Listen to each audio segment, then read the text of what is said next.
After a crushing defeat against the Golden State Warriors over the weekend, Boston Celtics find themselves stuck between a rock and a hard place. On one hand, they know they've got a strong foundation to build on, but on the other hand, they're still missing that one final piece that'll elevate their offense to the next level. So all things considered, what does Boston Celtics' roadmap look like for the near future? First up, history favors the Boston Celtics. Losing a final series is never easy, especially when you start off on the stronger foot. However, the way that the Golden State Warriors just kept getting better with every passing game doesn't happen too often either. So it's not like the Boston Celtics did anything wrong in particular. In fact, they had some pretty spectacular moments of brilliance during the series, especially in the third game. However, sometimes it's just not meant to be, and that's perfectly okay. What they need to do now is regroup and look ahead because, well, what's done is done. With that said, we've still got a few key takeaways from this loss that could boost every Celtics fan's mood.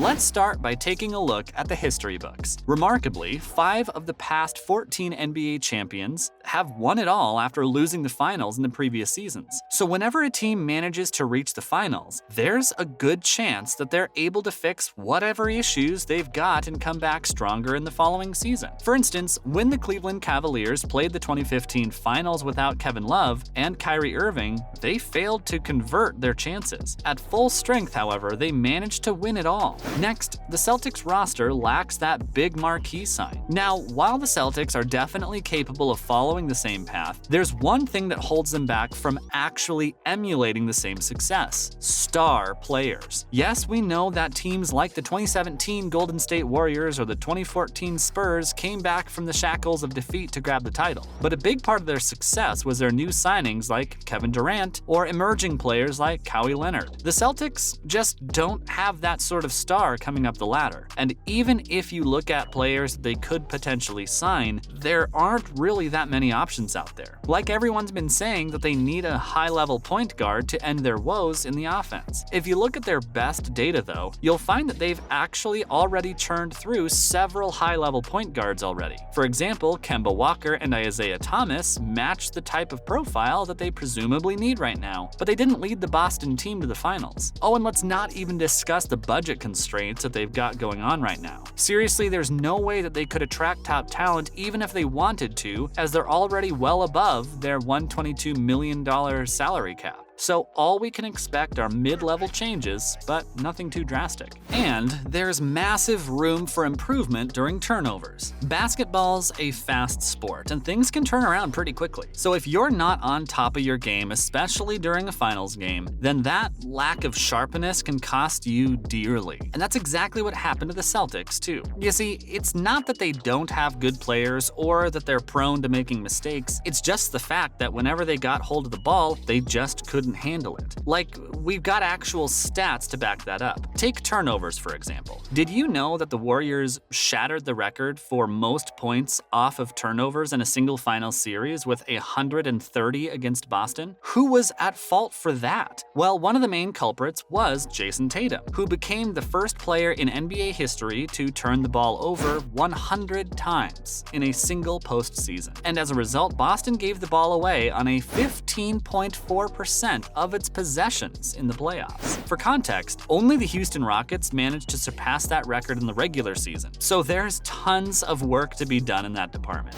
Next, the Celtics need to shore up their defense. Alright, we've established that the Boston's team ball possession and control are absolutely horrendous. What exactly could they do to fix the issue though? Well, if you look around, a more traditional point guard seems to be the general consensus. But then again, we've got to remember that this Celtic team never made the finals with a traditional point guard. The thing is, while players like Thomas, Walker, and Irving are great on offense, they are bad defenders. Usually, teams are okay with this setup since the attacking gains outweigh the defensive deficiencies. For the Celtics, however, things are a bit different. You see, Brad Stevens wants to play with 2 switchable big men to maximize his defense. So, if you take one of those players out and replace him with a super competent point guard, you'll end up disturbing their defensive balance. And even if they do do go down this route, they'll have to play either Tatum or Jaylen Brown at the power forward, leaving just a single big man protecting the hoop. Besides, Stevens isn't the kind of guy to take that sort of risk anyway, so there's no point in even discussing these options. So this leads us to our next best option, which is improving the squad that's already here. There's no dancing around the fact that Brown's ball handling has been poor this season, which obviously needs to improve. It's not a big ask from a player like him either, as he could definitely focus on this key area of his game during the offseason and come back stronger. Who knows? Maybe he'll have Kawhi Leonard moment of his own. And interior scoring needs to stay consistent throughout the year. When it comes to interior scoring, the Boston Celtics were fairly decent in the regular season. Like, they ranked third in the NBA in restricted area field goal percentage at around 70%, and even though 24.1 rim attempts per game isn't anything too spectacular, it's good enough when you're backed up by some great shooting. By the time they got to the playoffs, however, that percentage dropped down to less than 64%, with them only taking 19.5 shots per game below the basket. So what exactly went wrong after the regular season wrapped up? Well, while it's true that you're just up against better defenses during the playoffs, which obviously affects these stats, the Celtics' issue doesn't lie there. Instead, it lies in the hands of one single player, Jason Tatum. The 24-year-old has perhaps the effect that his shoulder injury had on this game, because if you look at his stats, there's a massive dip in goal attempts. For instance, before his shoulder stinger during the Game 3, Tatum was attempting 5.5 field goals per game in the restricted area. But from that point on, that number dropped down to just 3.8. Oh, and get this, his field goal percentage also fell from 63.4 to 54.8, which definitely shows that there was some pain and hesitation there. Another player that we've got to take a look at is Robert Williams, as he's pretty much the only player who brings verticality to the team. Plus, on his day, he still is one of the best lob catchers in the game. However, the issue is that he's just not fit most of the time. In fact, he's missed at least 20 games in every single season he's played professionally. So there has to be a way for them to either preserve him for more important games or try to keep him fit for longer durations of the season. Next, the Boston Celtics need depth in their squad. Of course you'd want your star players to stay fit throughout the season. With that said, injuries are an inevitable part of any sport, which is why you need to have strong backups that can slot right in and perform when they're needed. We saw that with the Warriors, as they even played their rotation players like Moses Moody and Jonathan Kuminga during the finals. And perhaps this is where it all fell apart for the Celtics. The Warriors could mix and match their players according to any given situation, but the Boston team had its hands tied in that regard. As a matter of fact, you could even say that the Golden State's depth won it the championship, as they were able to power through injuries throughout the season on the sole basis of having 14 actual viable players on the roster. The Celtics, on the other hand, only relied on 7 players through most of their postseason, and as we progressed through the games, players like White and Williams even struggled to match their typical minutes, which eventually led to the team's capitulation. Yes, we know that going up against Stephen Curry and Klay Thompson wasn't gonna be easy, but that's just the harsh reality. So now, even with all their budget constraints, they've gotta look at potential options, and perhaps they should be trying to attach future draft capital to Daniel Theis for exchange for someone who can produce playoff minutes. Whatever route they end up choosing though, one thing's for sure, the Celtics don't need to reinvent the wheel here, and little tweaks to find that perfect balance is what's gonna set them on their way to the championship in 2023. What do you think? Can the Celtics improve enough to launch another title challenge next year? Let us know in the comments below. Make sure to give this video a thumbs up and subscribe to our channel for more videos like this. See you in the next one.